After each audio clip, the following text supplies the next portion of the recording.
J'ai une super bonne idée de film, OK? Un film où des gens font des vœux. C'est pas le concept de la patte de singe, ça existe pas depuis 100 ans à peu près en littérature, au théâtre, au cinéma. Non, parce que dans mon film, il y a Wonder Woman. Il y a pas trop de films de super-héros ces temps-ci?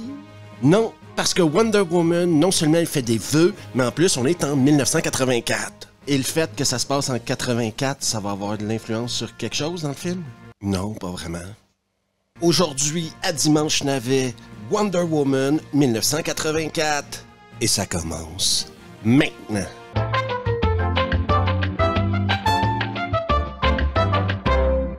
Avez-vous tout ce que vous avez toujours rêvé d'avoir? Avant de commencer, c'est important de rappeler à tout le monde que le navet, comparativement au nanar, n'existe pas sur une échelle de valeur. Non, des nanars, il y en a de toutes sortes et surtout de qualité variable. Alors qu'un navet, quand c'est pas bon, c'est juste pas bon, quoi.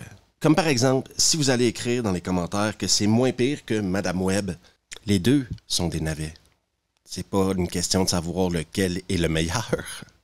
Passons maintenant à l'incroyable histoire de Wonder Woman 1984. Le film commence par ce qu'on pourrait considérer comme une partie de Quidditch entre Amazones. Et oui, je suis déjà énervé parce qu'il y a plein d'effets numériques tout pourris. C'est une intro où on voit une jeune Diana compétitionner contre des adultes dans un truc dont on se fout.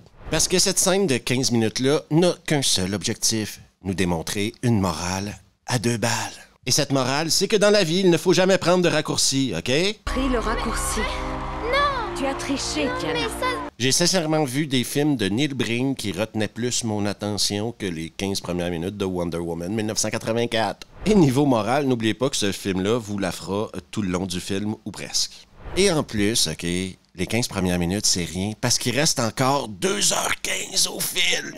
Oui, la durée totale du film est de 2h30.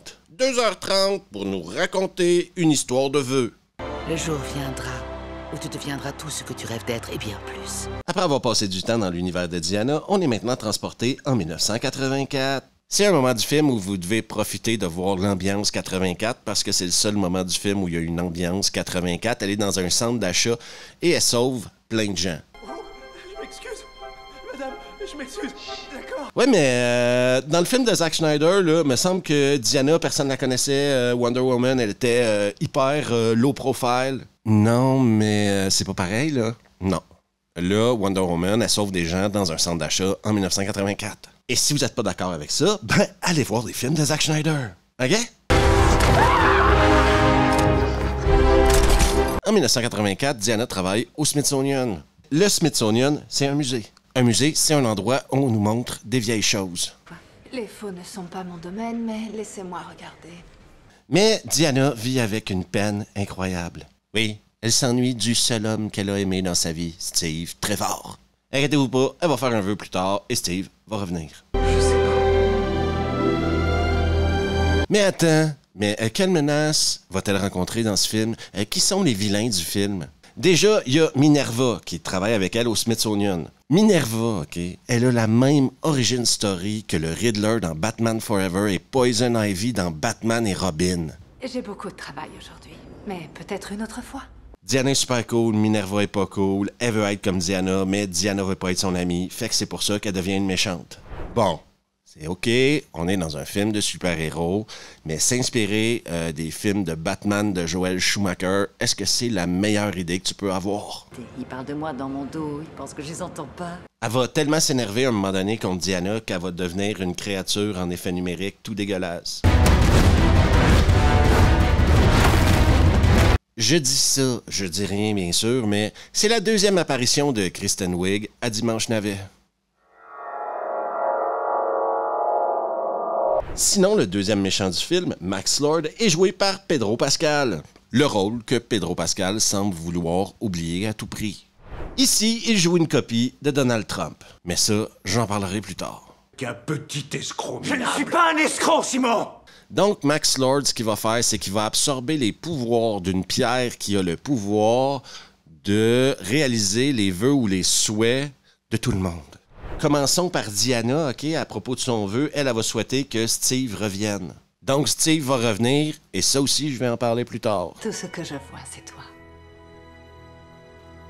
Minerva va faire le vœu d'avoir la puissance de Diana et elle va défendre Max Lord afin que Diana ne le tue pas pour qu'elle puisse garder sa puissance. Après, il va donner des vœux à tout le monde, quoi.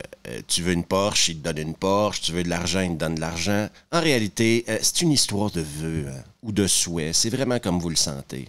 Votre vœu est exaucé.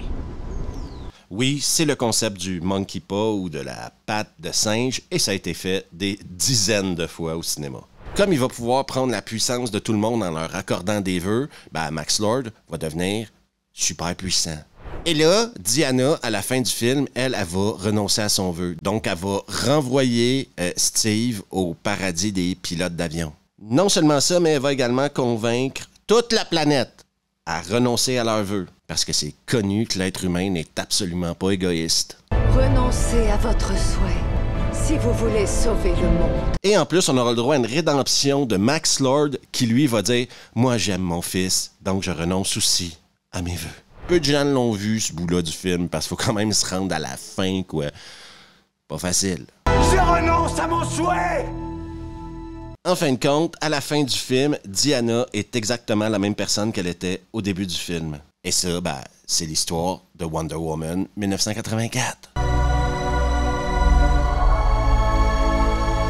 Donc maintenant, posons-nous la question, comment faire un navet avec un film sur Wonder Woman? Déjà, Diana a fait un truc qui est pas très gentil dans ce film-là. Ouais, le vœu de faire revenir Steve fait en sorte que Steve revient dans le corps d'un autre homme. Un homme qui a peut-être une famille, une femme, des enfants, des amis, un boulot, une hypothèque à payer, on le sait pas, hein? Mais aussi le corps d'un homme qu'elle va utiliser pour ses plaisirs personnels, pour satisfaire sa propre personne, si vous voyez ce que je veux dire. Faut pas qu'on sorte. J'ai pas envie de sortir. Donc elle voit Steve Trevor, mais pas dans le corps de Steve Trevor. Imaginez maintenant l'inverse. Un mec, n'importe quel super-héros, choisissez, fait revenir son ancienne flamme dans le corps d'une autre femme et couche avec. Il y a un mot pour ça, je pense. Hein? Là, ça me vient pas, mais je pense sincèrement qu'il y a un mot pour ça. Mais sinon, quand c'est Diana Prince qui le fait, c'est Wonder Woman, c'est OK. Pour toujours. Ensuite, il y a des moments de ce film-là où ça devient une comédie romantique, OK? Déjà, il y a une scène qu'on a déjà vue dans Pretty Woman et Full Contact, la scène où il essaye plein de vêtements, puis elle est là, puis elle juste...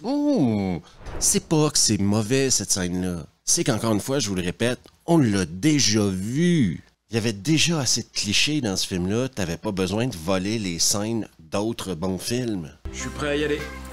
Non. Pour rajouter au concept comédie romantique, à un moment donné, ils sont dans un avion, OK, puis il y a des feux d'artifice qui commencent et ils sont dans un jet, OK?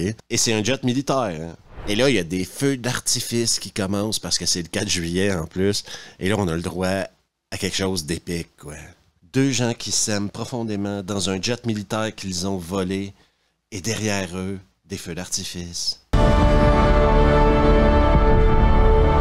Et il y a un truc qui va vous sauter aux yeux si vous y pensez 2 secondes, OK? C'est plus ou moins le même scénario que le premier film. Au lieu d'avoir Diana Prince à l'époque de la Première Guerre mondiale à Londres, on a Steve Trevor en 1984. Ça, c'est le concept du poisson hors de l'eau qu'on met souvent dans les films. Parce que c'est drôle. Parce que c'est drôle d'habitude, je dirais. Parce que regarder Chris Pine faire l'attarder devant un escalator, bof, quoi. Steve, tu vas tomber.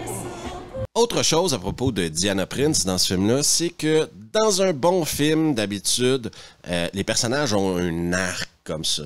Je dirais même que même dans les moyens films, d'habitude, les personnages ont un arc. On commence au point A et le personnage passe à travers une gamme d'expériences et d'aventures, des échecs, des réussites qui l'amènent au point B. Ici, dans cet incroyable scénario, Diana termine le film en étant exactement la même personne qu'elle était au début du film.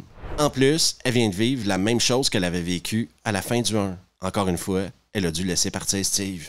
Si je peux vous offrir un terme technique maintenant au niveau de l'écriture d'un scénario, je vous dirais que ça, c'est ce qu'on appelle une histoire qui va nulle part. Zéro évolution. Il y a même un argument qui pourrait être fait, OK? Et j'essaierai pas de le faire, mais on pourrait appeler ça une régression au lieu d'une progression. Sinon, dans le combat final, elle a un joli costume. Et maintenant, discutons des antagonistes de ce film. Tout le monde sait que les bons méchants font les bons films. Ici, ils ont décidé de prendre une autre direction. Je vais aller avec Minerva en premier, qui sert absolument à rien dans le film. À partir de la moitié du film, elle veut protéger Lord parce qu'elle veut pas que Diana le tue de façon à ce qu'elle puisse conserver ses pouvoirs. Mais laissez-moi vous dire un truc à propos du personnage de Minerva dans ce film-là. À chaque fois qu'il va y avoir une scène avec ce personnage-là, ça va être le meilleur moment de votre vie pour tester les fonctionnalités d'avance rapide de votre télécommande. Rien de bon ne naît de mensonge, Barbara. Non, la fille a fait le vœu de devenir comme Diana, mais se transforme en guépard, genre. En plus, le personnage est super mal joué. Tu y crois pas? 2 secondes. Et vous vous souvenez quand je vous disais que Wonder Woman, dans l'univers de Zack Snyder, personne la connaissait, etc., ben, une autre preuve que Patty Jenkins a jamais regardé les films de Zack Snyder, c'est qu'à un moment donné, Minerva et elle se battent à la Maison-Blanche. Pourquoi est-ce que quelqu'un se souviendrait de 2 super-héros qui se battent à la Maison-Blanche? Bah tu vois, je les gère, en beauté. Ensuite, Max Lord. Et là, c'est un peu plus compliqué. Ici, j'essaie de faire le moins de politique possible. Patty Jenkins, elle, décide de faire une caricature de Donald Trump pendant 2h30. Elle demande à son pote Pedro Pascal de venir le faire. Il dit oui, donc ils font une caricature de Donald Trump pendant 2h30. Personnellement, Donald Trump, je m'en bats les couilles. Je suis pas américain, moi, je vote pas aux États-Unis. Ce qui se passe aux États-Unis, ça change rien dans ma vie, là. Dans ma vie de tous les jours, je parle, là, que Donald Trump soit président ou que ce soit un autre clown, ça change absolument rien dans ma vie. Oui, je le sais, ça fait longtemps que j'habite en Suisse et ça commence à déteindre sur moi. Mais bon, vous pouvez imaginer tous les clichés possibles de quelqu'un qui voudrait faire une parodie de Donald Trump. Sauf que c'est pas drôle. C'est ça le truc avec la parodie. Tu peux en faire et tu peux en mettre dans un film, mais faut que ça soit drôle. Si c'est pas drôle, c'est juste pas drôle, quoi. Personnellement, si tu décides de faire un film de super-héros, contente-toi de faire un film de super-héros. La critique sociale, dans ce genre de film-là, personne n'y croit vraiment, quoi.